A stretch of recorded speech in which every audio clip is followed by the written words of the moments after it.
Hello everyone and welcome back to the channel and welcome back to the Super Rugby preview review show where we're going to have a look back at round 16 in today's episode. Next up, following this one, we're going to have a look at the final round of the competition. Over these two rounds, so much happening, so much going on that's going to affect the sides going into the playoffs. Before we kick off today's episode, just like to apologise for my voice. Winter is well and truly packing in here in New Zealand, and as of course the stupid old colds and flus come storming back, unfortunately, but don't worry, we'll be powering on with all the action coming this weekend and last weekend as well. As we first up take a look back at round 16, of course all teams were in action. That is 18 sides, 9 matches. Let's kick things off with our opening game of round 16, which was the Blues and the Brumbies from Eden Park. Now, it's a pretty good way to start off the episode when you can say you nailed it. Absolutely just about on the head, no problems whatsoever. The Blues went out there and they played like a team with nothing to lose. If anything, I gave this game too much credit for being close, and it was actually rather one-sided completely throughout. The Blues, they played with confidence, no pressure, and the freedom to go out and give everything a go. I think the international break has helped the Blues massively because their All Black players like Jerome Kaino especially have come back and they have stepped up their game, led the team from the front, and they look like a team with direction, and they look like a team knowing where they want to make an impact. Those big names really stepped up for the Blues against the Brumbies. As for the Australian opponents, the leading side going into the weekend in the Australian Conference, and the one holding that only Australian final spot so far, they were hopeless, they were woeful, they were spineless in attack, spineless in defence, and you have to ask the questions at where they could possibly think they can improve to a level that could see them contenders for this competition. You look at the Australian Conference and you just can't see anyone who's going to make an impact in the latter stages. They struggle to have anyone really moving forward and breaking the defensive line and making their way over that advantage line of the Blues. And the Blues, they had their freedom. That's what I think the difference was. If this game was 4 or 5 weeks ago of Super Rugby, that is, so 2 months ago overall of the competition, it would have been different, I think. I think the Blues would have played desperate to score without conceding, but now they've got that freedom that they want to go out there and just be a pain in the ass to every single side. I think that ultimately is what led to the Blues taking this one and the Brumbies falling in a big heap all over Eden Park. The Blues do not lose at Eden Park, and they continue that great form as well, taking out the top Australian side as the bottom place New Zealand side. Now, this is a game where a lot of people in New Zealand media have talked about it quite a bit over the last couple of episodes, talking about that gulf, the top place Australian side unable to even come close to the bottom place New Zealand side, whereas they'll be qualifying for the playoffs should they keep their position, and the Blues, their season already technically over. That's what gets people on the unfair bandwagon, but really you've got to look back and say, have the Blues been good enough throughout the whole season to even warrant a playoff spot themselves? It's concerning places at the moment for the Brumbies as they look to hold on to that spot. If the Waratahs win their match later on in the weekend getting by, we'll talk about that one soon, but should they win their match, they would have gone above the Brumbies in the top spot. It's so close between those two, but it's miles away between the rest of the New Zealand sides when those two pools are combined. So my prediction was Blues 32, Brumbies 31. I thought it was going to be quite tight, but I thought the Blues would just pip it. In the end, final score 40 points to 15. The Blues thrashed them, and convincingly so. I thought they were great throughout. Eli West even directed the team a bit better than usual. He looks to be building as well for full season of Super Rugby again under his belt. And 1 point for me as well for my pick, getting the head-to-head winner correct. Straight following that Blues Brumbies game was our second of the weekend over at Suncorp Stadium, and another Australia versus New Zealand match. It's the Reds up against the Chiefs. This is a pretty big mismatch. Right from the kickoffs, the Chiefs dominated every portion, every aspect, every little crumb on the floor. The Reds were all over this. I think the Reds really didn't offer much more than some training tackles and a lot of errors and pretty poor defence overall. Now, I've been impressed by the Reds recently, but I just don't think that they were anywhere near this game. 2 yellow cards as well really didn't help their cause. The Chiefs just looked so good, so fluid on attack, so dangerous, breaking back against the clearing kicks, and the counter-attack play was very good for the Chiefs, likes of McKenzie, Cruden, exceptional as well.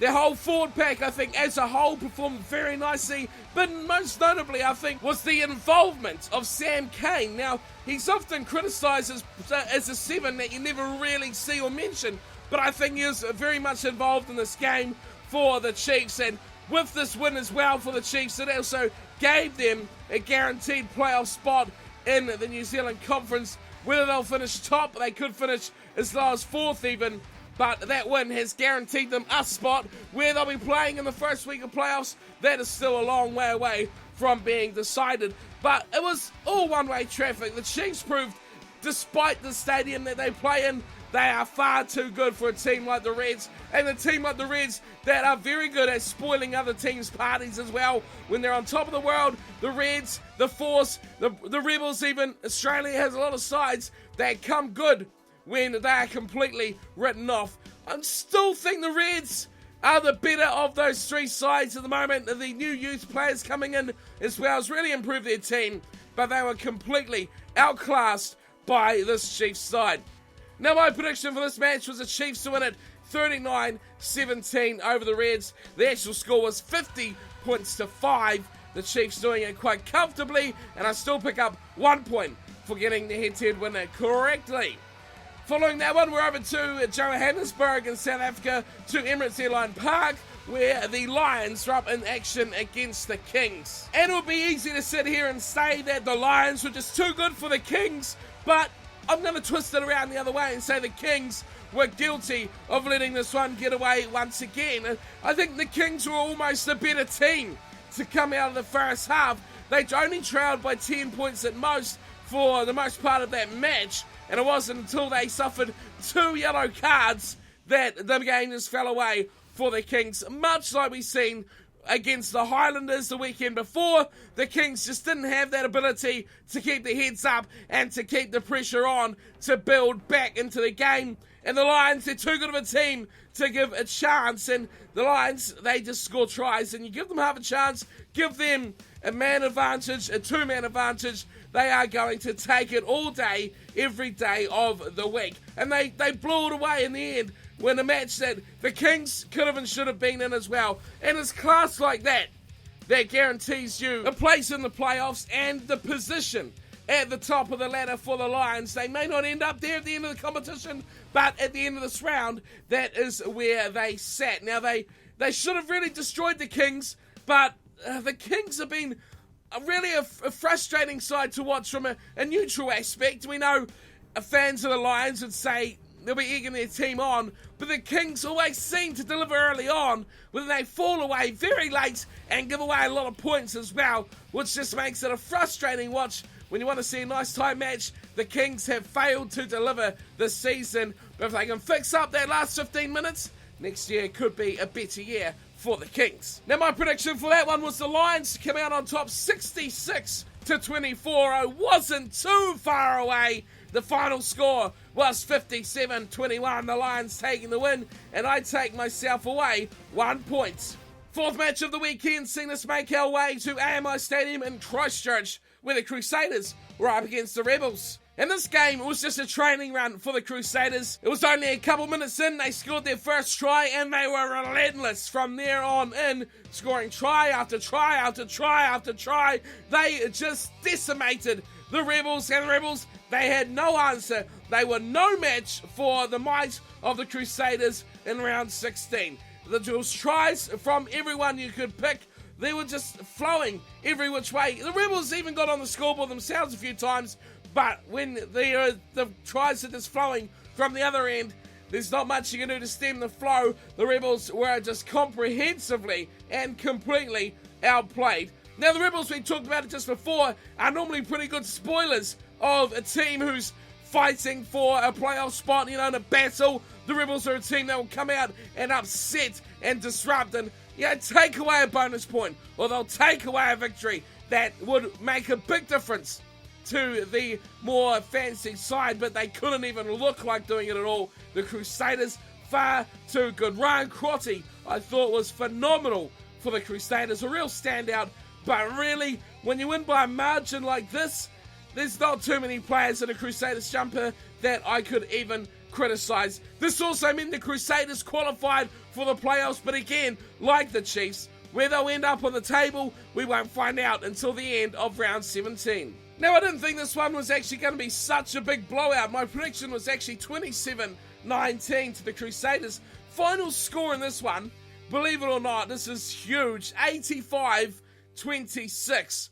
The Crusaders absolutely blitzing, destroying, and decimating the Rebels in a big way. 1 point comes to me, though, for my head-to-head correct answer, right, though? And I'll take all 4 results so far correct in this round 16. Now, our next match at Allianz Stadium was a big one for the overall view of not only the Australian Conference, but the New Zealand Conference as well. Now, remember, the Blues and the Brumbies in the first match was a win to the Blues, which meant the Brumbies didn't extend that 1 point gap they had over the Waratahs. The Waratahs were in Action X at home against probably one of the most informed sides at the moment, the Hurricanes, and this had huge implications on it for both conferences. The Hurricanes, they needed a win because they needed to keep pace with the likes of the Chiefs and the Crusaders, who already had big wins this weekend already. And it was quite an enjoyable match as well, especially from my side of the Tasman. The Waratahs really lacked any real focus, any real intent.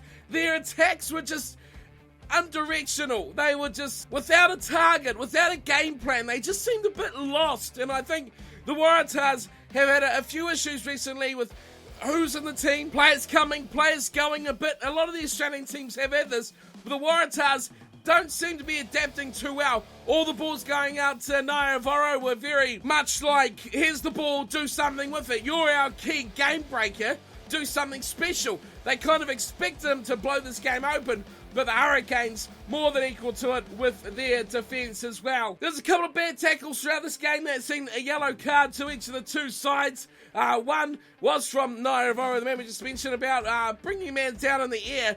Probably the worst of the two. The other one was a tackle on Brendan Foley, who slipped down. A bit of a tough call, but, it's always the way that they're hit rather than actually the position of the man being tackled. It's tough to get a yellow card when a guy falls over in front of you and just cops one as he goes down. That's a bit of a tough call. Naivoro, on the other hand, I think was just an absolute meathead sort of thing to do. That we see too much from Wallaby players at the moment, the likes of Skelton, Naivoro as well. We've seen it from other players, Hooper, the back rowers, just don't seem to have that straight on, head thinking, straight kind of action going on for them. But the yellow cards hardly swayed this match whatsoever. It stayed as it was throughout, and if anything, the yellow card for the Hurricanes made them play a little bit better as well, as they pretty much asserted themselves a lot more on the match while they had the man in the bin. What we've seen from the Waratahs in this match was much like we've seen from the mid-season when they went into a real big lull, and they did start to come out of it. That match against the Chiefs was kind of the peak before they started to go back down again, back the other way, and you got to question, where does that revival come from if they want to come good and take that top Australian Conference spot? As for the Hurricanes, I probably haven't talked about the Hurricanes enough, to be fair, but it's Mr. Form, Beauden Barrett, and his good old buddies outside him, who were brilliant. I think Beauden Barrett is a real carrier of form throughout. If he's in good form, he makes his outside players look a lot better. We've seen Julian Savia started looking all right on attack as well. I mean, look at this centre pairing. Willis Holoholo, he used to play for the Southern Stags down here. He's nothing special, but outside Beauden Barrett, he actually looked quite dangerous, creating the space and creating busting runs that he can do, but he's never going to do it when he has an average 10 inside of him. I thought that was a good sign of what Barrett can do to the men outside him. And it was a tough fought match as well. The Waratahs, they didn't look like they were going to blow this game out, but you just had that feeling in the back of your head that there's always a possibility the team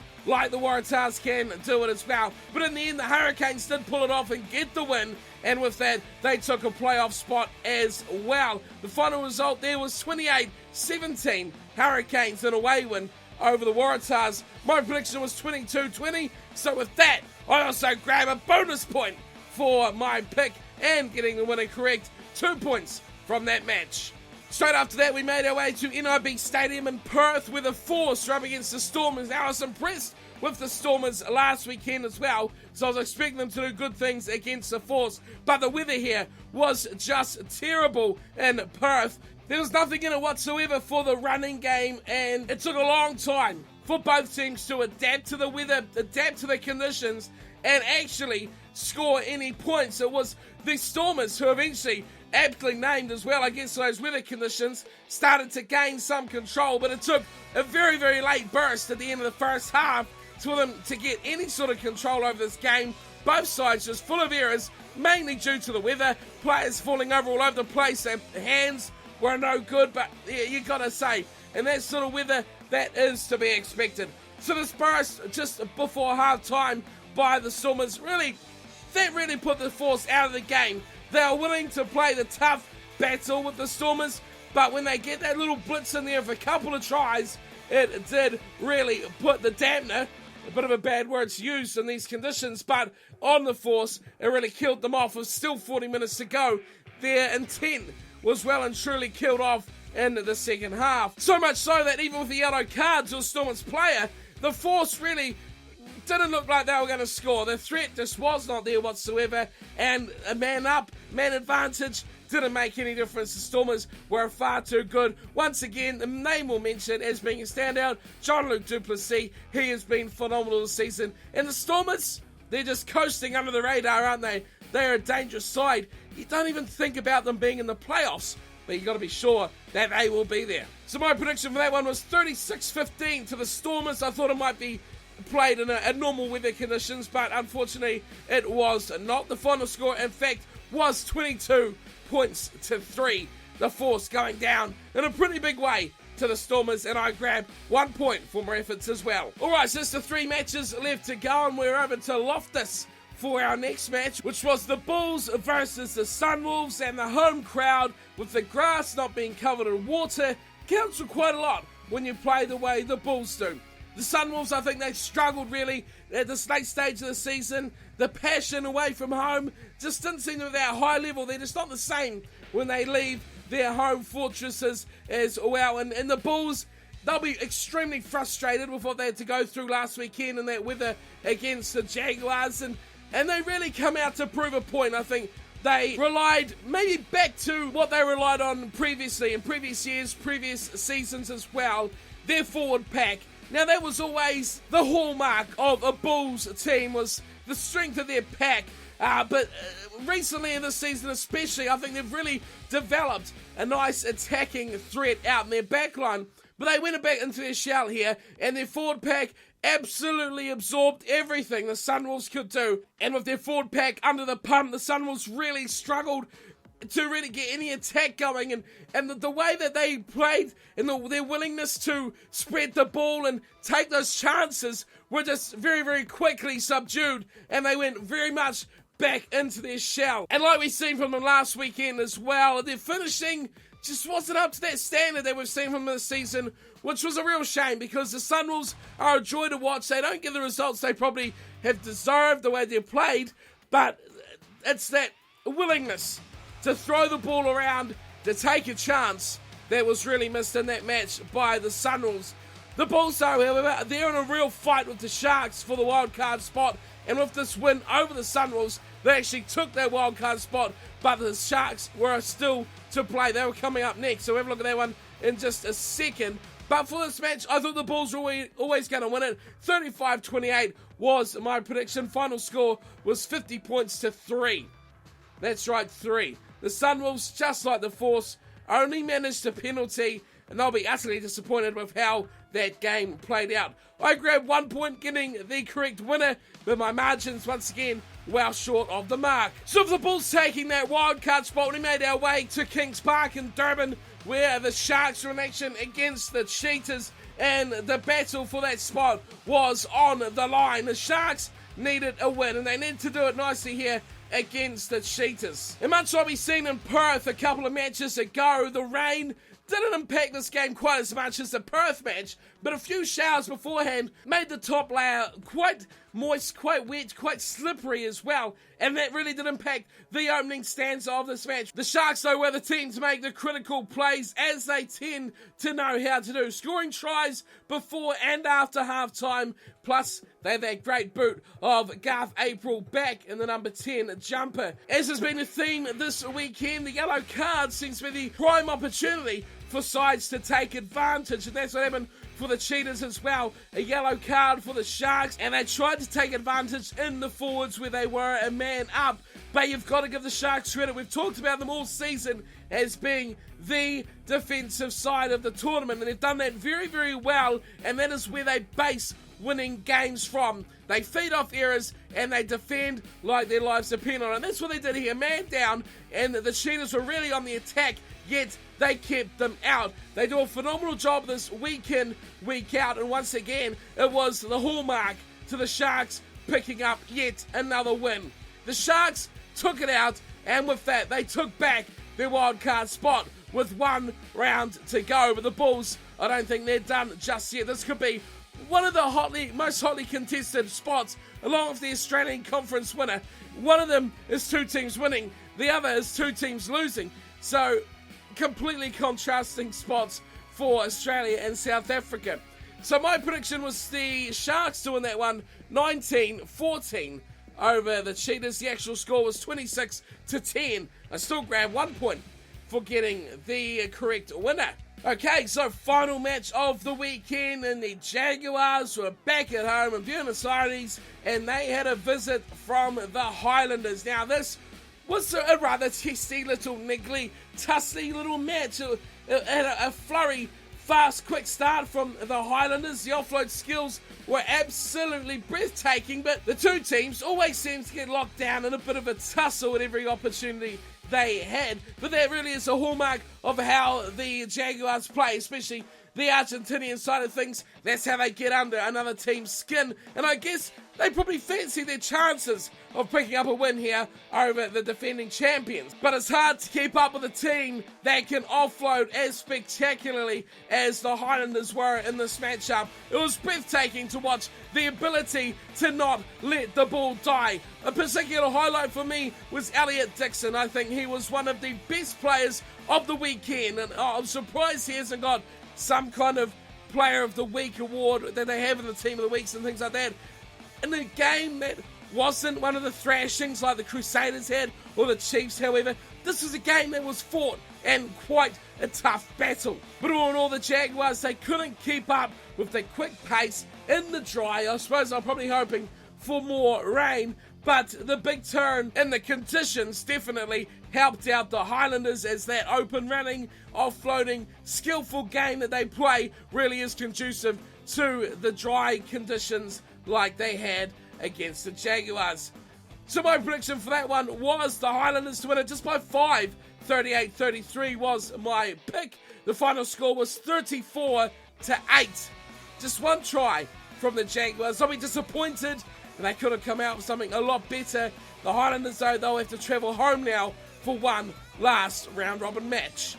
And with that as well, I picked myself up 1 more point, meaning, ladies and gentlemen, that is 9 out of 9 matches predicted head-to-head correctly.